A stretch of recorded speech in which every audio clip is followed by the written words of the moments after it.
ओम शांति। ब्राह्मण जीवन का श्रृंगार पवित्रता।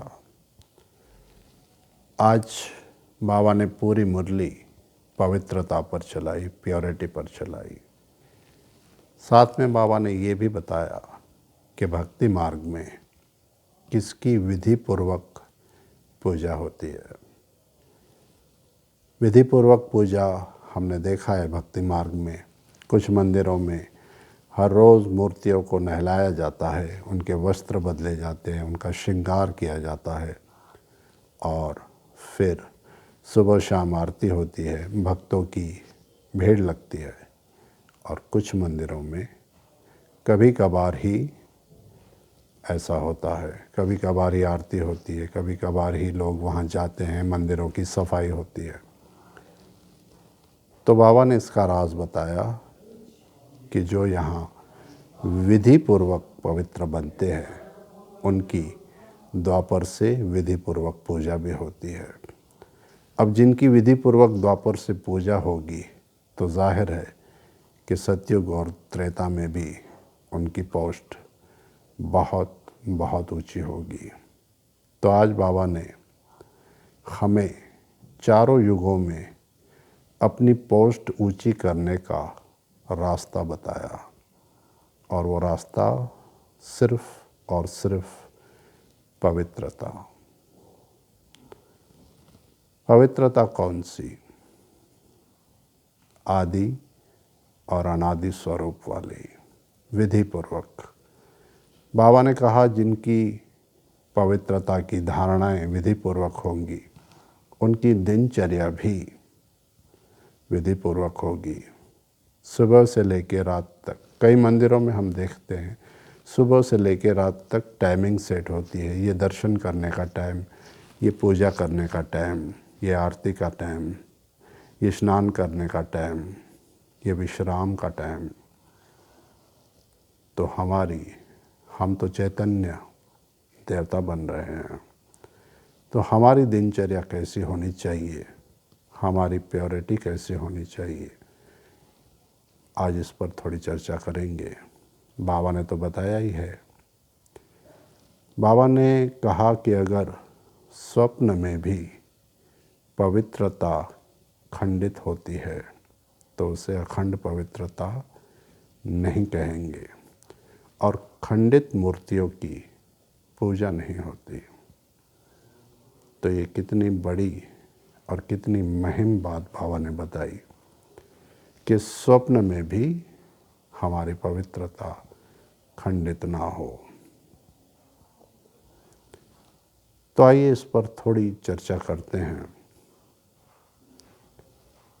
और लास्ट में बाबा ने ये भी कहा कि पवित्रता की परिभाषा बहुत मुहिम है, इस पर चर्चा फिर कभी। मतलब बाबा ने बहुत कुछ बताने के बाद लास्ट में ये कहा कि और चर्चा फिर कभी। लेकिन बाबा ने कई मुरलियों में पवित्रता के विषय में बहुत सारी गुह्य बातें बताई है। तो आज हम चर्चा करेंगे थोड़ी। प्योरिटी, पवित्रता कैसी होनी चाहिए। आज की मुरली में ही बाबा ने कहा सिर्फ ब्रह्मचर्य का पालन पवित्रता नहीं है, सिर्फ नष्ट मोह होने का नाम पवित्रता नहीं है, बल्कि कदम कदम ब्रह्मचर्य पर चलने का नाम होता है पवित्रता। हर कदम बाप समान हो तब कहेंगे कि विधि पूर्वक पवित्रता को धारण किया है।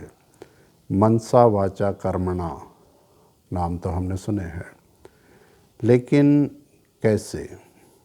मन में एक संकल्प भी ना आए। अगर हमारे मन में कोई संकल्प चल रहा है किसी के भी प्रति, भले हम कर्म में नहीं लाते, लेकिन हल्का सा सूक्ष्म में कहीं चल रहा है, तो ही वो हमारे स्वप्न में आएगा और स्वप्न में पवित्रता खंडित होगी। और बाबा ने स्पष्ट कहा कि खंडित मूर्तियों की पूजा नहीं होगी। ये मन की बात हुई और मन शक्तिशाली तभी होगा जब हम आत्मिक स्थिति का अभ्यास करेंगे, स्वयं को आत्मा देखेंगे और सामने वाले हर किसी को आत्मा देखेंगे। इसके लिए हमें अपना योग बल बहुत पावरफुल करना होगा। बीज रूप अवस्था, अखंड योगी बनना होगा, निरंतर योगी बनना होगा, तब हम संकल्पों से मुक्त हो पाएंगे। ये मनसा की बात हुई वाचा शब्दों से। आज की मुरली में ही बाबा ने कहा कि मेरी भावना तो ऐसी नहीं थी, बस मुँह से निकल गया, कभी कभार ऐसा हो जाता है, तो उनकी पूजा भी कभी कभार ही होगी। तो शब्दों से, वाचा से, पहले अगर हमारे मन में ही नहीं आएगा कोई संकल्प, तो संभव ही नहीं है कि हमारी वाचा में यानी हमारे शब्दों में ऐसी कोई बात आ जाए जो अनप्योर हो। अपवित्रता वाली बात हमारे शब्दों में आ नहीं सकती। तो पहले मनसा, फिर वाचा और फिर कर्मणा।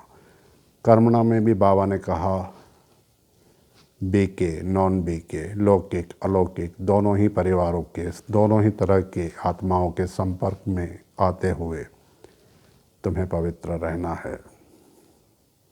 तो कितनी सारी आत्माएं हमारे संपर्क में आती हैं और हम उनसे मिलते हैं, उनसे बातें करते हैं, उनसे हमारे कार्मिक अकाउंट है।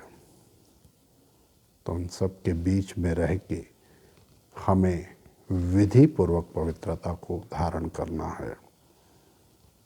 इसके लिए बहुत शक्तिशाली पावरफुल योग की ज़रूरत है, और वो योग हमें अनादि अवस्था को प्राप्त करना है, कराएगा। अखंड योग, निरंतर योगी। अगर हम परम धाम ज़्यादा से ज़्यादा समय टिकते हैं, परम धाम वाली अवस्था में, सतयुगी अवस्था में, तभी हमारी ये जो खाद है वो निकलती जाएगी। 63 जन्मों के संस्कार है, समय लगेगा, अभ्यास चाहिए लंबे काल का। तो बाबा ने जो बातें बताई उसे धारण करने के लिए मैं ये समझता हूँ कि योग सबसे बेटर ऑप्शन है। 8 घंटे योग में रहना, 4 घंटे साइलेंस में रहना, हम ये अपनी दिनचर्या बनाएं। बाबा ने आज बताया ही है कि उनकी दिनचर्या भी सेट होगी। हमारे अमृत वेला से लेके रात को सोने तक हमारी दिनचर्या सेट हो। ऐसा ना हो कि अमृत वेला एक दिन हुआ, 2 दिन हुआ, कभी कभार मिस भी हो गया। ऐसा ना हो कि आज भोजन मैंने 12 बजे किया और कल 2 बजे। देवताओं की दिनचर्या सेट होती है, ब्राह्मणों की भी सेट होनी चाहिए। हमारा लाइफ ही ऐसी है, हमारी जीवन ही ऐसा है बीके का कि हमें हर काम समय पर करना है। अगर हमारी दिनचर्या सेट होगी तो वो उससे हमारा व्यक्तित्व निखरेगा और अपने आप, जैसे बाबा ने आज कहा, चेहरे से, चलन से, फीचर से दिखाई दे, बोल से दिखाई दे, कर्म से दिखाई दे। तो इसके लिए पहले दिनचर्या सेट करें। योग का समय, साइलेंस का समय, मुरली का समय, खान पान का समय, सेवाओं का समय, हर चीज़ में एक शालीनता भी चाहिए। तो अपनी दिनचर्या पहले सेट करनी है। और अखंड पवित्रता, मैं उसे समझता हूँ कि सबसे पहले हमें अपनी मनसा को शक्तिशाली बनाना होगा, क्योंकि शुरुआत मन से ही होती है। बोल में भी फिर आएगी, कर्म में तो बहुत दूर की बात है, कर्म से चलो हम बच भी जाएं, लेकिन अगर मन पर ही उसे स्टॉप कर दिया जाए तभी हमें सफलता मिल सकती है। और उसके लिए बहुत पावरफुल योग, जैसा मैंने बताया, और चिंतन, ज्ञान का चिंतन। बहुत सारी अच्छी बुक्स हैं, बहुत सी किताबें हैं, कैसे हमें अपनी पवित्रता को निरंतर रखना है।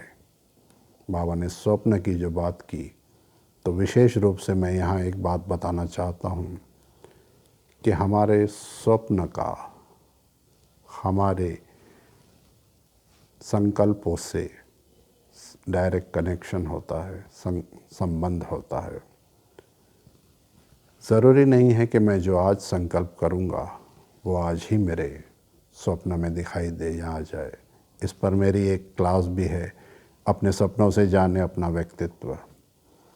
लेकिन जो कुछ भी मैं सपने में देखता हूँ उसका संबंध सिर्फ़ और सिर्फ मुझसे ही है, मेरे संकल्पों से ही है। बिना मेरे थॉट क्रिएट किए वो थॉट मेरे स्वप्न में आ नहीं सकता। संकल्प मेरा ही है, चाहे आज का हो, चाहे 2 साल पहले का हो, 5 साल पहले का हो, 20 साल पहले का हो। तो हमें विशेष रूप से अपने संकल्पों पर, अपने थॉट पर अटेंशन देना है कि मेरे मन में क्या चल रहा है। तभी हम इस प्योरिटी को विधिपूर्वक धारण कर पाएंगे। बाबा ने आज कहा कि तुम आधार मूर्त हो।